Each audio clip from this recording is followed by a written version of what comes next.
Olá, boa tarde, pessoal dos segundos anos.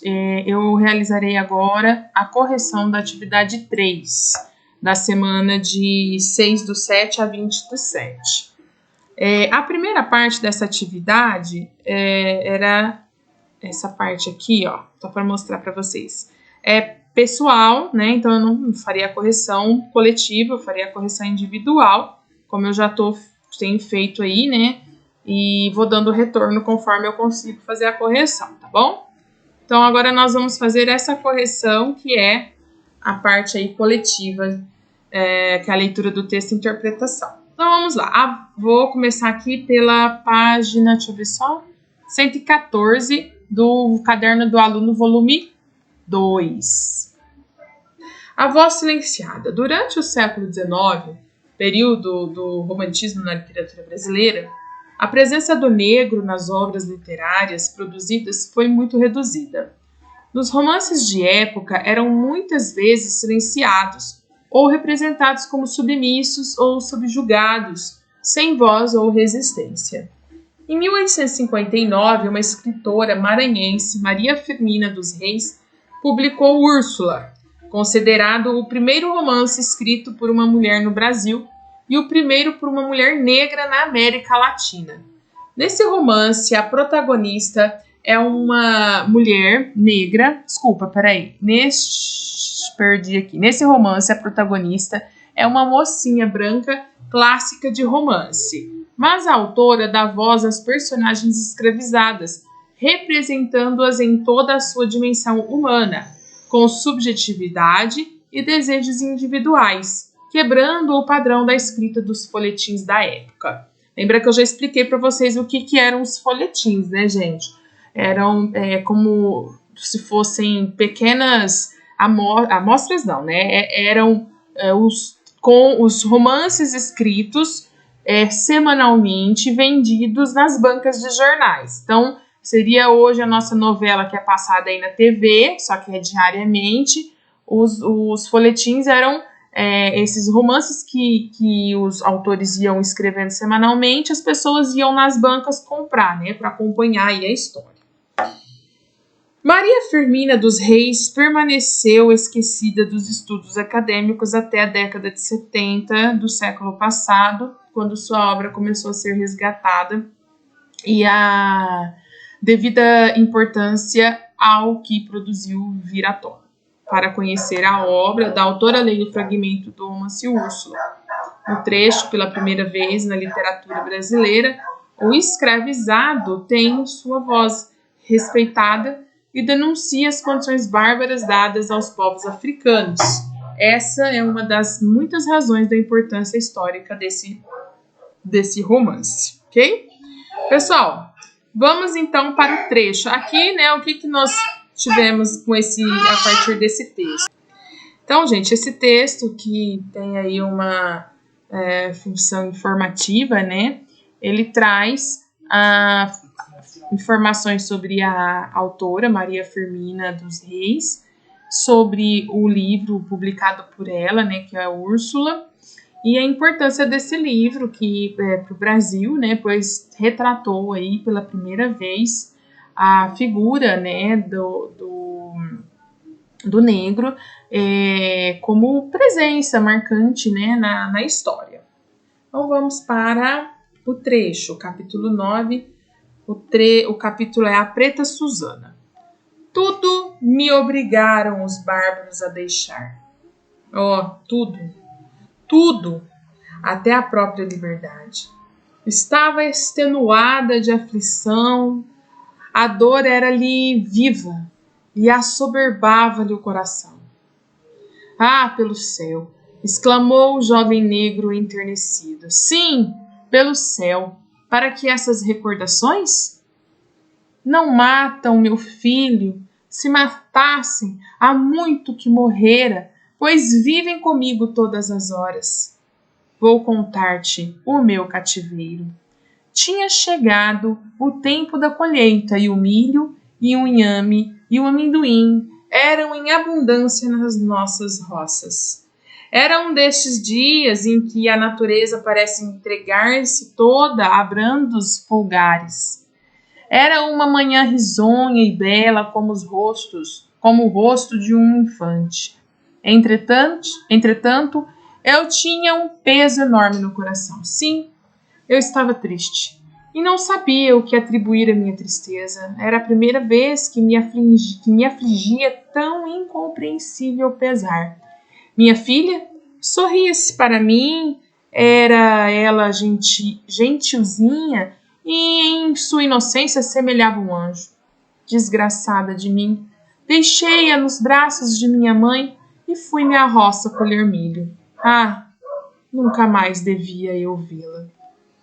Ainda não tinha vencido com 100 braças do caminho, quando um assobio que repercutiu nas matas me veio orientar acerca do perigo iminente que aí me aguardava. E logo 2 homens apareceram e amarraram-me com cordas. Era uma prisioneira, era uma escrava. Fui embalde que supliquei em nome de minha filha que me restituíssem a liberdade. Os bárbaros sorriam-se das minhas lágrimas e olhavam-me sem compaixão.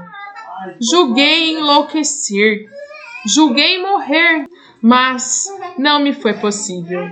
A sorte me reservava ainda longos combates.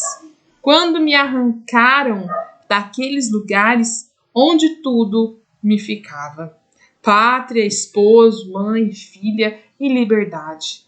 Meu Deus, o que se passou no fundo da minha alma, só vós o pudestes avaliar. Meteram-me a mim e a mais 300 companheiros de infortúnia e de cativeiro no estreito e infecto porão de um navio.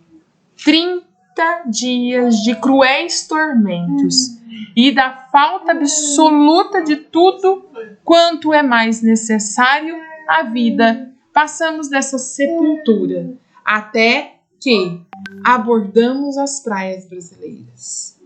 Para caber a mercadoria humana no porão, fomos amarrados em pé. E para que não houvesse receio de revolta, acorrentados como os animais ferozes das nossas matas, que se levam para recreio das potentados da Europa. Davam-nos a água imunda, podre e dada com mesquinhez, a comida má e ainda mais porca. Vimos morrer ao nosso lado muitos semelhantes assim, e que não lhes doa a consciência de levá-los à sepultura asfixiados e famintos. Muitos não deixavam chegar esse último extremo, davam-se à morte. Nos 2 últimos dias não houve mais alimento. Os mais insofridos entraram a vozear: grande Deus! Da escotilha lançaram sobre nós água e breu fervendo, que escaldou-nos e veio dar a morte às cabeças do motim. A dor da perda da pátria, dos entes caros, da liberdade, fora sufocada nessa viagem pelo horror constante de tamanhas atrocidades. Não sei ainda como resistir. É que Deus quis poupar-me para provar a paciência de sua serva com novos tormentos que aqui me aguardavam. O comendador P foi o Senhor que me escolheu. Coração de tigre é o seu. Gelei de horror ao aspecto de meus irmãos. Os tratos, porque passaram, doeram-me até o fundo do coração. O comendador P derramava sem se horrorizar o sangue dos desgraçados negros por uma leve negligência, por uma obrigação mais tibiamente cumprida, por falta de inteligência. E eu sofri com resignação todos os tratos que se dava aos meus irmãos, e tão rigorosos como os que eles sentiam. E eu também os sofri como eles, e muitas vezes com a mais cruel injustiça.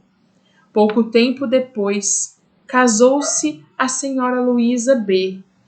E ainda a mesma sorte. Seu marido era um homem mau, e eu suportei em silêncio o peso do seu rigor. E ela chorava, porque doía-lhe na alma a dureza de seu esposo para com os míseros escravos. Mas ele via-os expirar debaixo dos açoites os mais cruéis das torturas do anjinho, do cepo e outros instrumentos de sua malvadez. Ou então nas prisões, onde os sepultavam vivos, onde carregados como ferros, como malévolos assassinos, acabavam a existência, amaldiçoando a escravidão, e quantas vezes os mesmos céus. O senhor Paulo B. morreu, e sua esposa e sua filha procuraram em sua extrema bondade fazer-nos esquecer nossas passadas desditas. Túlio, meu filho, eu as amo de todo o coração e lhes agradeço, mas a dor que tenho no coração só a morte poderá apagar. Meu marido, minha filha, minha terra, minha liberdade. E depois ela calou-se, e as lágrimas que lhe banhavam o rosto rugoso gotejavam na terra. Túlio ajoelhou-se respeitoso ante tão profundo sentir, tomou as mãos secas e enrugadas da africana e nelas depositou um beijo. A velha sentiu e 2 lágrimas de sincero enternecimento desceram-lhe pela face. Ergueu então seus olhos vermelhos de pranto e arrancou a mão com brandura. E, elevando-a sobre a cabeça do jovem negro, disse-lhe tocada de gratidão: vai, meu filho, que o Senhor guie os teus passos e te abençoe como eu te abençoo. Eu fiz a leitura, para não ficar muito comprido o texto, a gente vai fazer a correção em 2 partes, tá bom? Então eu vejo vocês no próximo texto para as perguntas. Até mais.